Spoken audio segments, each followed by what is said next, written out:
Líder TV presenta Encuadre con Pedro Pérez Natividad. Bienvenidos a Líder TV, la televisión online más activa de Tamaulipas. Yo soy Pedro Natividad, este es el programa Encuadre Político. Saludo una vez más a Raúl Hernández Moreno. Raúl, bienvenido. ¿Qué tal? Buenas tardes, Pedro. Y en esta ocasión nos acompaña un gran periodista local, Ricardo Flores, de aquí, uno de los mejores periodistas que tiene Líder Informativo. Ricardo. Buenas tardes, Pedro Pérez Natividad, Raúl Hernández Moreno y al auditorio de Líder TV. En esta ocasión vamos a hablar del tema en el Partido Revolucionario Institucional. El sábado pasado fue elegida Verónica Flores González ya como candidata oficial del PRI por el Distrito 1 para la Diputación Federal. Raúl, platícanos un poco cómo estuvo ahí el evento. Pues bien, fue una convención en la cual estuvieron delegados de los diferentes municipios que integran el primer distrito. Que hay que recordar que este primer distrito tiene como cabecera a Nuevo Laredo, incluye a los municipios de Guerrero, de Mier, de Miguel Alemán y Camargo. Y bueno, pues ahí estuvieron delegados de cada uno de estos municipios avalando a Verónica Flores ya como candidata del Partido Revolucionario Institucional. Y pues qué cosa tan curiosa, Pedro, porque hoy que ya es candidata, pues ahora precisamente inicia una veda electoral en la cual pues se tendrá que esperar varias semanas para poder iniciar su campaña, pero por lo pronto ella ya es candidata. Se cumple, Ricardo, nuevamente de que el PRI, que es disciplinado, y todos le dieron pues ahora sí que el respaldo a Verónica. Fíjate, Pedro, que así es. En particular, el caso particular de Verónica Flores González, fue elegida precandidata, ya es candidata, y lo mismo ocurrió en el resto de los municipios de Tamaulipas, los otros 8 distritos, salvo el distrito de Mante, que todavía hasta el viernes había ahí alguna diferencia entre 2 registros. Sin embargo, en el resto todo se cumplió, fueron candidaturas de unidad donde se palpó de una u otra manera la disciplina de los priistas. ¿Qué sigue, Raúl? O sea, hay un tiempo, viene la llamada veda electoral, marca que es hasta el 30 de marzo. Sí, bueno, hasta el 29 de marzo, ya el 30 de marzo se reanudarían las actividades. Y fíjate, Pedro y Ricardo, este es un tema muy interesante, bueno, y aparte es un tema muy complejo y muy confuso. En estos momentos prácticamente todo el mundo se está quejando de esa veda electoral, se quejan los candidatos, se quejan los partidos, se quejan los medios de comunicación, se quejan los ciudadanos, porque en este lapso los candidatos no pueden hacer ningún tipo de actividades, no pueden hacer eventos públicos, no pueden promover sus propuestas, no pueden invitar a los ciudadanos a que voten, y dice que tampoco se pueden dar a conocer resultados de encuestas. Entonces, cuando se le preguntan a las autoridades del IFE, bueno, ¿qué es lo que se puede permitir? Dice, no, es que ellos pueden dar entrevistas, pero, o sea, pero siempre y cuando no inciten a votar por ellos. Sí, entonces ¿de qué podrán hablar, Pedro? O sea, es un tema bastante confuso. Aunque también hay otra cosa que hay que aclarar, porque hemos visto que como gente del PRI, del PAN, del PRD, todo el mundo se queja de esta ley tan confusa, pero ellos fueron los que la autorizaron. Exactamente. Hay también otro punto que yo considero muy interesante en ese sentido, es ¿dónde está la regulación en las redes sociales? Si no lo puedes hacer en los medios como radio, como televisión, tal vez la prensa, en las redes sociales tienes una libertad de exponer tanto escritos, tu actividad, etcétera. Se ha prestado a una polémica, Pedro, Raúl, donde más que nada yo creo que ha faltado la certidumbre de decir, medio, tú puedes decir esto no lo puedes decir, candidato, tú puedes decir esto no lo puedes decir. ¿Y qué ha pasado? Donde hay intereses encontrados es la Cámara de la Radio y la Televisión, que ve dinero y que está peleando porque no hay publicidad, no hay dinero y no hay anunciantes. No, y principalmente yo siento que ni ellos mismos saben cómo está esta nueva ley, cómo aplicarla, porque, como dices tú, por un lado dicen, no, pues sí, los medios de comunicación pueden hablar de los políticos, de los candidatos, pueden entrevistarlos, pero siempre y cuando no inciten a votar. Entonces, o sea, como dice, ¿qué le vas a preguntar entonces? Que si tiene novio o algo, porque realmente sí está muy confuso. De hecho, el propio Peña Nieto, con tal de no de no ahí meterse en problemas, hasta su página de internet cerró, la cerró temporalmente, porque al final de cuentas, espérate, pues es mi página, después van a salir con que me estoy promoviendo. Entonces, sí hay hay como dice, una incertidumbre, en donde, pues, bueno, hay que esperar a ver cómo se... Por lo pronto, dicen que que ellos no pueden sacar anuncios en televisión, radio, todo, pero los gobiernos sí pueden. Los gobiernos también están restringidos en la Digo, publicidad. porque yo veo que por decir, el gobierno federal sigue sacando sus spots de todo lo que está hecho con la delincuencia, o sea, ¿sí se puede? Yo creo que ahí es una disyuntiva interesante, porque se dice que únicamente lo que se puede dar a conocer, sin mencionar nombres, personalidades o cargos, es cuestiones de salud, cuestiones de educación y algún tema social. Sin embargo, yo creo que el silencio debería ser total, ni para gobiernos, ni para candidatos, ni para medios. Pero sin embargo, yo creo que es una ley que no fue consensada y que tiene demasiadas lagunas y muchas interpretaciones. Raúl, hay otro tema ahí muy interesante, la cuestión de la FEPADE. ¿Cómo se va a trabajar?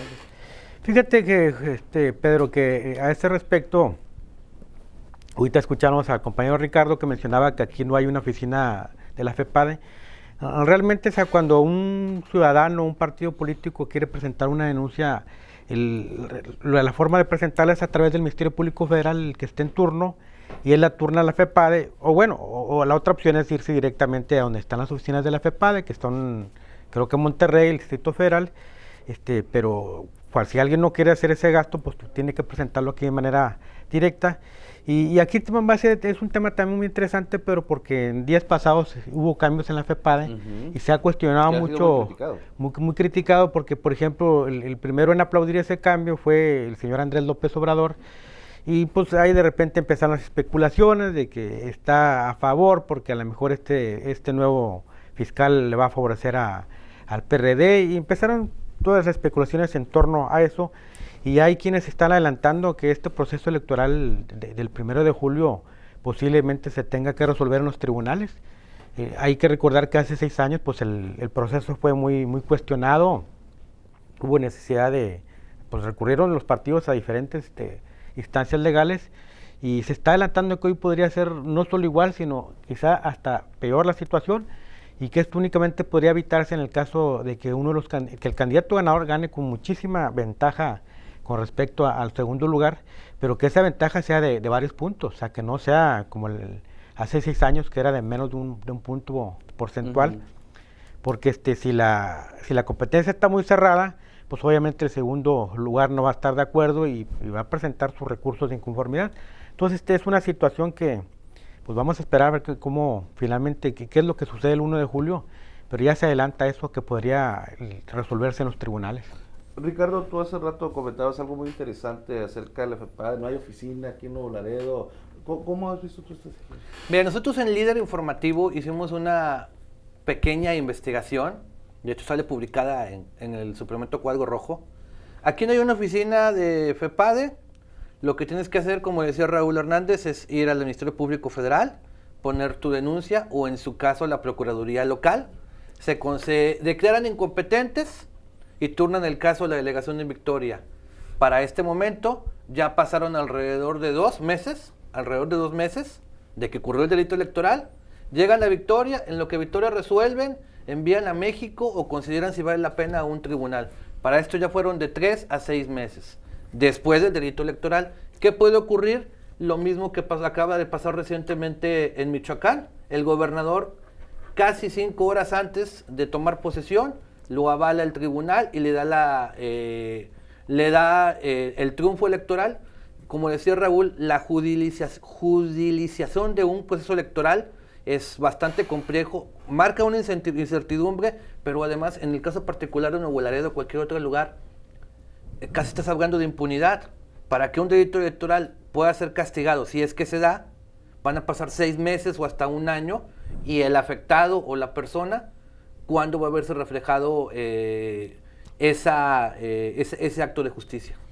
Te invito a seguirnos a través de las redes sociales, en Facebook, Líder TV, y en Twitter, @líder_TV, la línea líder 711-2222. Recuerda que el Cuadre Político se transmite a través de los periódicos digitales liderinformativo.com y hoylaredo.net. Este tema es muy interesante, Raúl. En la televisión, en los spots de televisión se insiste a la ciudadanía que denuncie. Pero entonces, como un ciudadano simple, como tú, como yo, como lo que nos está viendo, que tenga una denuncia, ¿cómo le va a hacer? Sí, es muy complicado, Pedro, porque mira, la ley habla de que, por ejemplo, cuando es el proceso electoral, el día de la jornada electoral, el ciudadano puede presentar sus denuncias ante cualquier autoridad, ante el Ministerio Público del Estado, el Ministerio Público Federal, y todos tienen que atenderla. Pero al día de la elección va un ciudadano, por ejemplo, incluso puede serlo ante un notario que vaya a denunciar alguna situación, pero va ante un notario y resulta que la notaría está cerrada, y luego recurre al presidente de los notarios, dice, no, es que los que están disponibles son fulano, sultano y mangano, o va con el Ministerio Público del Fuero Común y dice, es que no me compete porque es una elección federal, pero la ley habla de que todas las autoridades se convierten en participativas. Aparte, el ciudadano, aparte de la denuncia, va a tener que desembolsar dinero y va a tener que perder tiempo y para una denuncia que quién sabe si la vayan a atender. Ahora, fíjate, dentro de la investigación, muchachos, que hizo Líder Informativo, en una síntesis que hizo Manuel Moncada Fuentes, consejero del IFE Nuevo Laredo, él decía que a lo mucho se pueden terminar o se ven cristalizadas 2 denuncias y no necesariamente implica cárcel para el que cometió el delito o no, por esa misma circunstancia hace que, como tú lo decías, voy a ir a Victoria, voy a gastar, voy a tener que esperar, no se tenga que ir a ratificar, no se tenga que ir a México, alimentos, hospedaje, etcétera. ¿Qué pasa? Lo mismo que pasa en la justicia penal. El ciudadano prefiere ya no denunciar o no hacer nada. Bueno, PRD, Raúl, ¿cómo andamos ahí en el Partido de la Revolución Democrática? Pues ahora sí que todavía nos la deben, Pedro, o sea, nos han tenido todas estas semanas dándonos diferentes plazos, que la próxima semana, que dentro de 2 semanas, y total que nos dan a conocer quiénes son los nombres. Y cosa curiosa, Pedro, pues de hecho tú creo que fuiste testigo ahí en días pasados, platicamos con Juani Camacho, la lideresa local del Movimiento Ciudadano, y ella tampoco sabía de los candidatos, nos decía que podrían estar listos hasta el 22, cuando se había hablado que podría ser el 17, el 18, y ella decía, es que mi partido, pues a mí me dijo que hasta el 22, entonces hay mucha confusión, porque si los líderes de los partidos no están enterados o no conocen detalles, pues yo creo que los ciudadanos y los periodistas pues estamos en peor situación. Lo cierto es que el PRD pues se ha manejado con mucha discreción a este respecto. Alguien habla de que a lo mejor es una estrategia que estaban esperando más bien a los otros partidos a ver a quiénes registraban como candidatos y a ver si ellos convencían a alguno de los que quedaran inconformes para llevárselo a sus partidos, pero también es una situación confusa porque con esto de la ley electoral que obliga a los partidos a registrar previamente sus plataformas políticas y los obliga también a decir de qué manera van a escoger a sus candidatos, entonces nosotros queremos suponer que ya no es posible hacer cambios, que porque ellos establecieron previamente cuál era el método, y por ejemplo en el caso del PRD dijeron que iba a hacer una consulta y que el que saliera mejor posicionado ese lo iban a elegir. Entonces si hoy no salen, o si salieran por ejemplo con que no hubo encuesta, que el candidato es fulano de tal, pues los demás militantes podrían inconformarse, podrían protestar ante el Tribunal Federal Electoral y seguramente la ganarían porque ellos establecieron cuáles eran la mecánica de selección. Entonces es parte de todas estas confusiones de la ley electoral que no terminamos de entender. ¿Sigue fuerte Everardo o Lisbeth? Fíjate, Pedro y Raúl, ahí se ha dado un fenómeno interesante. Se dice que en un principio el probable candidato era Horacio Garza, que estaban en tratos con él. Luego se dijo que probablemente era América Navarrete. Luego se dijo que era Lisbeth Marín y luego que era Everardo Quiroz. Pero parece que va a ser Lisbeth Marín. Ella fue candidata dentro de la planilla del PRD a la presidencia municipal como 4ª regidora y ahora en este caso sería precandidata y candidata del PRD a la Diputación Federal. Salvo que pudiera ocurrir un caso. ¿Quién la impulsa en este caso? El líder estatal del PRD, Jorge Valdés Vargas. En el caso de Berardo Quirós, se dice que han ido bajando sus bonos, pero pues será una situación que tendremos que esperar, que tendremos que saber con certeza cuándo. Lo único cierto, Pedro y Raúl, es que el PRI ya eligió candidata, el PAN ya lo hizo y el PRD todavía no lo hace. Y esa ya es va en desventaja contra los demás candidatos. Pero ahí hablas precisamente del PAN, que es que ya eligió, pero existe un silencio, ¿no? En el interior del Partido Acción Y Nacional. este silencio es provocado precisamente por todas estas confusiones de la ley, porque yo he platicado no he platicado directamente con el señor Glafiro Salinas, pero sí he platicado con Carlos Bulás y con algunos panistas, y ellos dicen que Glafiro no puede hacer declaraciones que porque que por la ley, o sea, que no quieren que luego se le acuse de actos anticipados de campaña. Y de hecho decían que él podía hablar con la prensa, pero podía hablar en calidad de amigo. Algún saludo, pero no platicar de propuestas porque no quieren verse involucrados en alguna situación en la cual alguien los impugne. Y es algo curioso porque él se registró desde el 6 de enero. Y Incluso él se registró primero que Verónica, ¿no? Sí. O sea, él salió, de hecho fue el primer precandidato que salió. Y increíblemente no hizo pre-campaña. No hizo pre-campaña, no hubo proceso se supone interno. que él podía hacer pre-campaña, así como lo hizo Verónica cuando fue elegida, que al interior del partido, al interior de las organizaciones, Glafiro Salinas tuvo que haber hecho eso. Y hay que ahí señalar, además, Pedro, que él fue avalado con otros precandidatos por el Consejo Nacional del PAN. Tenía la seguridad o certeza de que era el precandidato y el candidato. Sin embargo, ese silencio que ha guardado solamente nos puede también decir que, aparte de lo que dice Raúl, el temor a ser impugnado, también es una desventaja en contraste con en el caso de la priista Verónica Flores González. Sí, entonces realmente sí sorprende, porque al final de cuentas, yo insisto, ¿ya fue declarado candidato oficial, Glafiro? Sí, él se registró el 6 de enero y luego el 27 o 28 de enero, si no más no recuerdo, él recibió su constancia de la Comisión Nacional de Procesos Internos, donde lo acreditan como precandidato. El domingo 19 hubo una elección en la cual era una elección de mero trámite, ya que, cosa curiosa, a pesar de que era precandidato único, él ya era el candidato, pero de todos modos él apareció, se iba a votar por él, pero podía darse el caso curioso de que en el 19 de febrero nadie votara por él y él de todos modos iba a ser candidato. ¿Por qué? Porque nada más era precandidato único. Pero bueno, pues él no hizo absolutamente nada de campaña y esto causa muchas confusiones tanto en los medios de comunicación como en los mismos militantes del PAN. Pero insisto, el argumento del PAN es de que no quieren caer en actos anticipados de campaña, no quieren que alguien los impugne y que se les pueda caer esa candidatura. Y entonces de tal manera que de poco valió que él se fuera destapado con muchísima anticipación porque no lo aprovechó. No lo aprovechó. Y fíjate, Ricardo, hay en los pasillos ahí de presidencia municipal, de los rumores de la política, dicen que no hizo pre-campaña no porque no haya querido, sino que, para empezar, que primero no tiene militancia. El PAN, o sea, hacia dónde va a ser la pre-campaña y principalmente por el pleito que traen los grupos. Y otra que dicen que es medio codo. Fíjate que en ese caso particular, así es.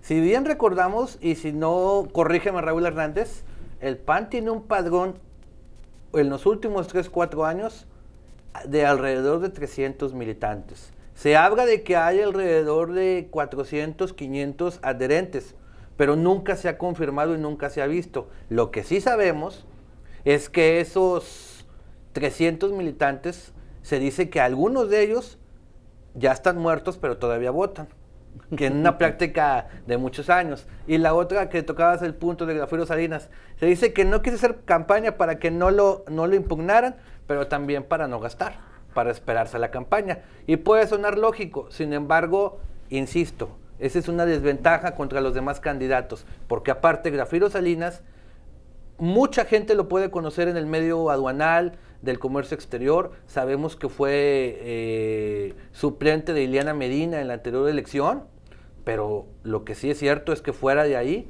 nadie lo conoce. Te invito a seguirnos a través de las redes sociales, en Twitter, @líder_TV, en Facebook como Líder TV, la línea Líder 711-2222. Y te recuerdo que puedes vernos a través de los periódicos digitales liderinformativo.com y hoylaredo.net. Un tema muy, muy interesante, Ricardo, nueva alianza verde ecologista, Raúl, también Verde va con candidato también. Va con candidata, no lo han dado a conocer, lo van a dar a conocer hasta el mes de abril. Y Nueva Alianza, bueno, ustedes ya fueron testigos de que el fin de semana se dio a conocer finalmente los nombres de los 8 candidatos a diputados federales y de los candidatos a senadores. Se confirmó, lo cual ya se veía venir desde siempre, que el profesor Arnulfo Rodríguez va a ser uno de los candidatos a senadores. Y en el caso del candidato a diputado federal, el profesor Bruno Delgado Almaguer, que fue regidor en el trienio anterior, esas van a ser las cartas del partido Nueva Alianza en este proceso electoral. Que déjenme decirles, muchachos, que mucho se ha hablado de que Nueva Alianza podría ser un riesgo para el PRI o para el PAN, pero yo francamente no lo veo así. Yo siento que es un partido que sí no va a tener problemas para conservar su registro, pero tanto como para ganar, no, y tanto como para convertirse en el fiel de la balanza, tampoco. Yo creo que finalmente el proceso electoral en el país y en Tamaulipas se va a definir entre los 3 principales partidos, entre el PRI, PAN, PRD, y los demás, bueno, pues están buscando únicamente conservar su registro. ¿Cómo vislumbras tú el escenario político de Nueva Alianza? Dice que trae el poder de los maestros, pero ¿tú crees que todos los maestros vayan a trabajar a favor del partido? Fíjate que en una plática con Williado Valdés, el actual regidor y representante del magisterio, se hablaba de que había una línea, lo comentaba Raúl, de que ahora los maestros se alineaban al PANAL, pero si bien es cierto, hagamos números y concordando con Raúl Hernández, en Tamaulipas hay alrededor, en la sección 30 del Sindicato Nacional de Trabajadores de la Educación, hay alrededor de 68,000 maestros. De esos 68,000 maestros, pues nadie nos puede garantizar que vayan a votar todos por el PANAL. Y esos 68,000 maestros en una votación, no creo, sinceramente, que pudieran superar al PRI o tal vez al PAN. Lo que sí es cierto es que los maestros tendrán un compromiso con su líder sindical, Arnulfo Rodríguez Treviño, y tendrán un compromiso mucho más con su dirigencia, porque finalmente es el registro, pero también el seguir en la mira política, por lo que tú quieras o mandes. Pero si dices que hablas que hay 68,000 maestros, pero parte de ellos pues trabajan en los municipios, trabajan en el gobierno, y prácticamente pues le deben el favor al PRI, ¿no? Así es. Sí, yo creo que es difícil decir cuántos de esos. Bueno, lo que sí me queda claro es que la mayoría de los maestros sí van a salir a votar, porque sí tienen conciencia ciudadana. Pero de que vayan a votar por X partido, esa es otra cosa. Casi generalmente al PRI se le identifica, al magisterio se le identifica con el PRI, pero hay también algún segmento que se va le gusta a las izquierdas. Aquí, de hecho, allá en Ciudad Victoria hay algún movimiento de maestros que no están de acuerdo con la sección 30, y así se da en diferentes partes del país. O sea, realmente no es un voto así que al 100% con un partido, no, o sea, es un voto que está fraccionado. Podrá tener alguna preferencia el PRI, eso no se niega, pero también tienen alguna preferencia el PAN, el PRD. Ahora, la efectividad del voto, nada más como un apunte, son 68,000 maestros entre 43 municipios. ¿De cuántos maestros, de cuántos votos estamos hablando? Y hablamos de municipios muy pequeños como Yera, o municipios muy grandes como Nuevo Laredo o Reynosa. Eso estamos en una cuestión matemática, pero no podemos hablar que en cada municipio el PANAL va a sacar más de 10 o 15,000 votos. Y más que nada yo siento que el PANAL le va apostando más a que el maestro convenza al padre de familia. Más que nada, Así es. yo lo veo por ese lado, Raúl. Bueno, y Verde Ecologista, ¿qué papel creen que vaya a ser el Verde Ecologista?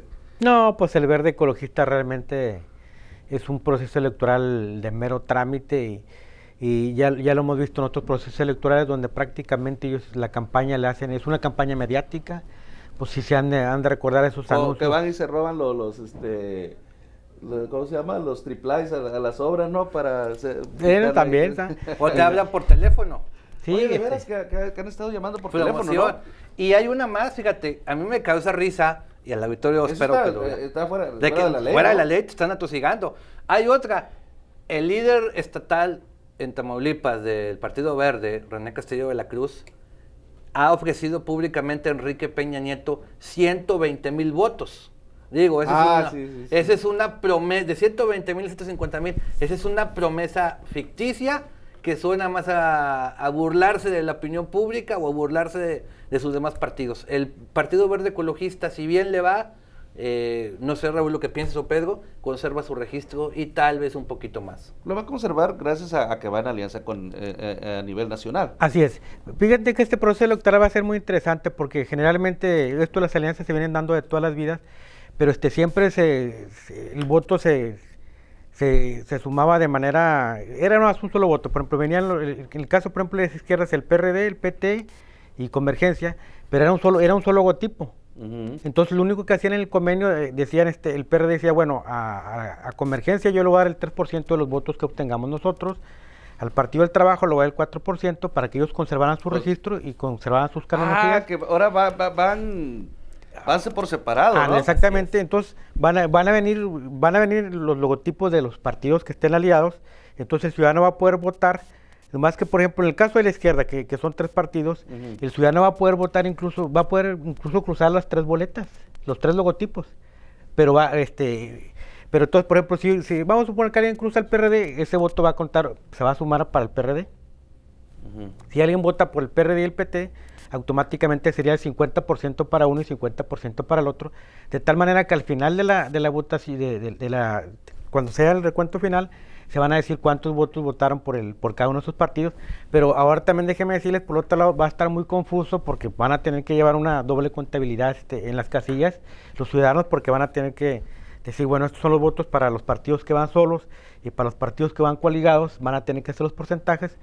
Y yo siento que ahí va a haber mucha confusión también. Y mucho problema. Pueden haber problemas jurídicos. Otra cosa, lo único cierto es que ¿quién es el ganador de este proceso electoral? El Partido Verde. Con el rompimiento del PRI-PANAL, uno de los ganadores va a ser forzosamente el Partido Verde, porque muchos de esos cargos de elección popular o postulaciones que se hacían entre los 3 partidos, nada más van a quedar entre PRI y Partido Verde Ecologista de México. Ya un análisis rapidito ya para concluir el programa. Entonces, ¿qué esperamos con la veda electoral? ¿Qué esperamos con los partidos? Pues la veda electoral pues es una veda que muy confusa, pero ni modo, o sea, vamos a tener que vivir con esa veda electoral en este proceso electoral. Esperemos que ya en las próximas elecciones, en el 2015 quizás se haga una nueva ley que sea bastante clara, porque en las últimas semanas hemos visto cómo los partidos políticos le pedían al IFE que clarificara, y el IFE decía, es que la ley ya está ahí, o sea, la ley ya está, y que cada quien la interprete como debe ser y que no la violente. Entonces, pues no nos queda otra, vamos a vivir con estas confusiones todo este proceso electoral. Medios de comunicación, ¿cuál sería el consejo? ¿Abstenerse? ¿Seguirle? Yo creo que política electoral tendría los medios que, para evitar alguna situación que ya ha ocurrido en otros lugares, abstenerse o también unirse al silencio electoral, el silencio electoral más grande en la historia de los procesos electorales en México, porque regularmente, si ustedes recuerdan, se daba 3-4 días antes de la elección y ahora casi son 45 días. ¿Qué es preferible? Callarse, callar partidos, callar medios, y sobre todo mantener una postura de observación y, como dicen por ahí, y gobiernos igual también callar, que el IFE sea el que hable, que los ciudadanos sean los que hablen, para evitar problemas electorales. Pues bueno, prácticamente hemos concluido con este programa. Muchas gracias, Raúl, Ricardo, gracias por haber estado con nosotros. Y bueno, muchas gracias a ustedes. Los esperamos la próxima semana aquí en Encuadre Político.